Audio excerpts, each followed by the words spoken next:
Ce moment est enfin historique, car le tournant que cette marche citoyenne va prendre à partir d'aujourd'hui m'oblige à me consacrer désormais nuit et jour et par tous les moyens à ma disposition à côté d'hommes et de femmes de confiance avec lesquels nous partageons l'idéal de participer à la transformation politique, économique, sociale et culturelle de ce Sénégal que nous chérissons tous.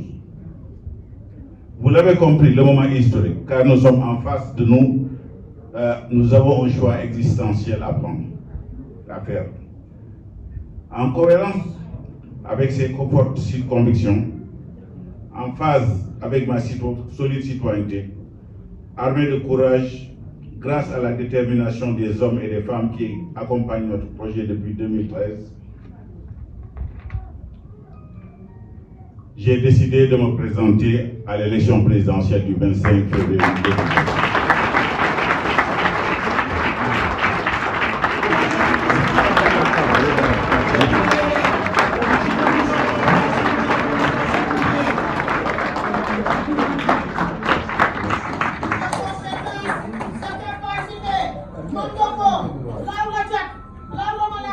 Occuper le fauteuil de président de la République du Sénégal est à la fois un honneur et un défi immense.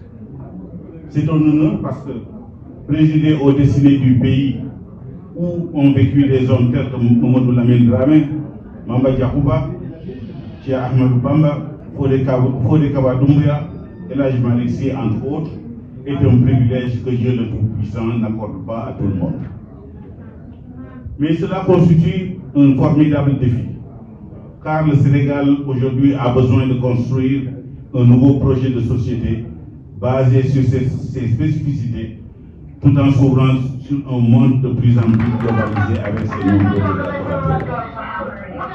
Nous nourrissons cette ambition de remodeler le Sénégal à l'image de son histoire, de sa réelle identité culturelle et à l'image de sa longue marche diplomatique insuffisamment ouverte au reste du monde.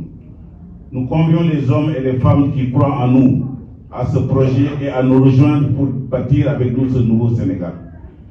Car pour construire ce nouveau pays, le Sénégal a besoin de chacun de ses enfants, satisfaits ou en colère. Le choix est justement de faire de cette colère citoyenne, de ces déceptions militantes, une énergie positive à laquelle nous nous protégeons comme nous pouvons contre l'inertielle aptitude. En conséquence, nous avons décidé d'agir à créer une dynamique changeante et créatrice des conditions d'une espérance. Une dynamique dans laquelle nous souhaitons impliquer la jeunesse révoltée du Sénégal en général. Une dynamique qui entraînerait la même volonté de relever les défis d'une certaine idée du Sénégal et de l'action politique. Telle est l'ambition de notre démarche. Nous convenons ainsi de l'urgence. L'une des solutions durables est un changement profond de génération de dirigeants et d'hommes politiques de notre pays. Il faudra ensuite s'atteler tous ensemble, sans tarder, à la conception de projets politiques, sociétaux et institutionnels, afin de donner à notre jeune démocratie un nouveau souffle avec une offre politique qui soit suffisamment forte pour rebâtir l'économie, refonder l'école qui soit fortement endogène. Car, comme le suggère le compatriote Pellusa dans Afrotopia, s'inspirant de ce que l'Afrique a de plus profond en la matière, en considérant son histoire, son évolution civilisationnelle, démographique, anthropologique et scientifique. Telle est notre ambition à travers ce projet politique. Mes chers compatriotes, le juge Kéba Mbaye, lors de la lecture de sa leçon inaugurale à l'université Cheikh Anta Diop le 14 décembre 2005, avait de manière humoristique averti sur le nécessaire changement de paradigme dans l'offre politique des leaders étatiques. Ainsi disait-il, que mes amis politiques me pardonnent, mais ils savent comme moi que ce n'est pas la politique politicienne qui développera ce pays. Cette conviction du juge Kéba Mbaye est aujourd'hui partagée par des millions de Sénégalais. Et nous croyons fermement qu'une nouvelle forme de leadership politique que nous souhaitons proposer aux Sénégalais est possible. Sénégalais, parce que nous pensons que depuis plus de 60 ans, nous avons accepté que notre architecture institutionnelle reste ce legs non productif que nous avons hérité du système colonial. Nous sommes convaincus qu'il faut y mettre un terme. Notre État, nos institutions de quelque nature qu'elles soient, notre système de santé, l'école sénégalaise, les fondements de la solidarité nationale, le système juridique, entre autres modes de gouvernance de notre pays, doivent refléter les réelles aspirations du peuple en trouvant son efficacité dans la satisfaction des préoccupations de tous à tous les niveaux. Parce que nous sommes convaincus que notre patrimoine matériel et immatériel regorge suffisamment d'enseignements qu'il nous semble essentiel que ces richesses nationales inspirent davantage les politiques publiques en termes de projets de développement et d'institutions de gouvernance. Sénégalaises, Sénégalais, le monde et l'Afrique en son sein, dans leur globalisation, n'ont pas donné que des réussites, des inventions et des rapprochements fédérateurs des peuples du monde. Cette globalisation a entraîné sa folle course des dysfonctionnements qui ont mené à des phénomènes mondiaux qui mettent en péril la paix dans le monde. De ce fait, le Sénégal, encore non touché activement par des fléaux tels que le terrorisme, n'est pas malgré tout à l'abri de surprises pouvant jaillir de partout. La preuve est suffisante qu'avec ce qui se passe actuellement dans la région du Sahel, il est ainsi un impératif de faire de la sécurité de notre territoire une question centrale de sa gouvernance et de l'utilisation des ressources publiques.